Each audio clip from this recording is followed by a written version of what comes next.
अब संघ एक बहुत बड़ा संगठन है। शायद अब उसके 100 साल हो रहे, ये 100वां वर्ष है। और दुनिया में इतना बड़ा स्वयंसेवी संगठन कहीं होगा ऐसा मैंने तो नहीं सुना है। करोड़ों लोग उसके साथ जुड़े हुए हैं। लेकिन संघ को समझना इतना सरल नहीं है। संघ के काम को समझने का प्रयास करना चाहिए। और संघ स्वयं तो एक पर्पज ऑफ लाइफ जिसको कहे, इसके विषय में आपको एक अच्छी दिशा देता है। दूसरा, देश ही सब कुछ है और जन सेवा ही प्रभु सेवा है। ये जो हमारे वेद काल से जो कहा गया है, जो हमारे ऋषियों ने कहा, जो विवेकानंद ने कहा, वही बातें संघ के लोग करते हैं। तो स्वयंसेवक को कहते हैं भाई तुम्हें संघ में से जो प्रेरणा मिली वो 1 घंटा शाखा है, वो स्वयं नहीं, यूनिफॉर्म पहनना वो स्वयं संघ नहीं है। तुमने समाज के लिए कुछ करना चाहिए। और वो प्रेरणा से आज ऐसे काम चल रहे हैं। जैसे कुछ स्वयंसेवकों ने सेवा भारती नाम का संगठन खड़ा किया। ये सेवा भारती जो गरीब बस्तियां होती है, झुग्गी झोपड़ी में गरीब लोग रहते हैं, जिसको वो सेवा बस्ती कहते हैं, मेरी मोटी मोटी जानकारी है करीब 1.25 लाख सेवा प्रकल्प चलाते हैं।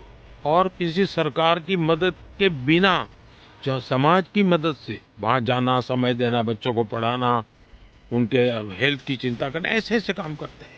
संस्कार उनके अंदर लाना, उस इलाके में स्वच्छता का काम करना, यानी बिल्कुल 1.25 लाख एक छोटा नंबर नहीं है। वैसे कुछ स्वयंसेवक है संघ में से ही गढ़े हुए हैं, वो वनवासी कल्याण आश्रम चलाते हैं। और वो जंगलों में आदिवासियों के बीच में रह करके आदिवासियों की सेवा करते। 70,000 से ज्यादा वन टीचर वन स्कूल एकल विद्यालय चलाते हैं। और अमेरिका में भी कुछ लोग हैं जो उनको लिए शायद $10 या $15 का डोनेशन करते हैं इस काम के लिए। और वो कहते हैं कि एक कोका कोला नहीं पीनी है इस महीने, एक कोका कोला मत पियो और उतना पैसा ये एकल विद्यालय को दो। अब 70,000 एकल विद्यालय आदिवासी बच्चों को पढ़ाने के लिए करना। कुछ स्वयंसेवकों ने शिक्षा में क्रांति लाने के लिए विद्या भारती नाम का संगठन करा दिया।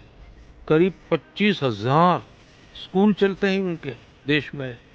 और 30 लाख से छात्र एट अ टाइम होते हैं। और मैं मानता हूं तक करोड़ों विद्यार्थियों को और बहुत ही कम दाम में पढ़ाई हो और संस्कार को भी प्राथमिकता, जमीन से जुड़े हुए लोग हैं, कुछ न कुछ हुनर सीखे, समाज पर बोझ न बने।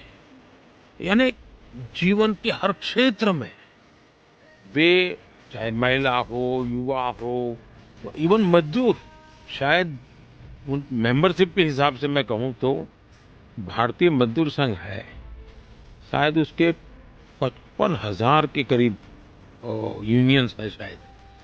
और करोड़ों की तादाद में उनके मेंबर्स हैं। शायद दुनिया में इतना बड़ा लेबर यूनियन कुछ नहीं होगा। और सिखा कैसा जाता है, लेफ्टिस्ट लोगों ने मजदूरों की मूवमेंटों को बड़ा बल दिया। लेबर मूवमेंट जो लगे हैं उनका नारा क्या होता है, workers of the world unite, दुनिया के मजदूरों एक हो जाओ, फिर देख लेंगे, ये भाव होता है।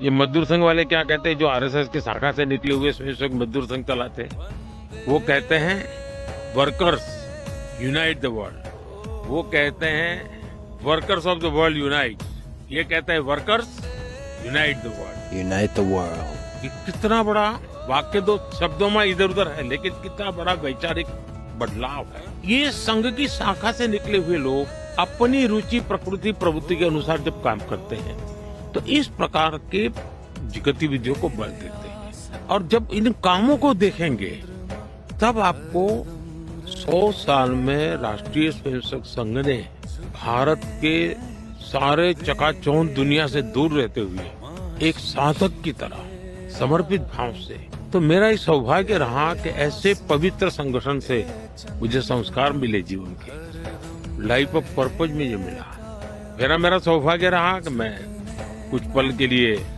कुछ समय के लिए संतों के बीच चला गया, तो हम मुझे आध्यात्मिक अधिष्ठान मिला, तो शिस्त मिली, लाइफ ऑफ पर्पज मिला, संतों के बाद आध्यात्मिक अधिष्ठान मिला। स्वामी आत्मस्थानंद जी जैसे लोगों ने जीवन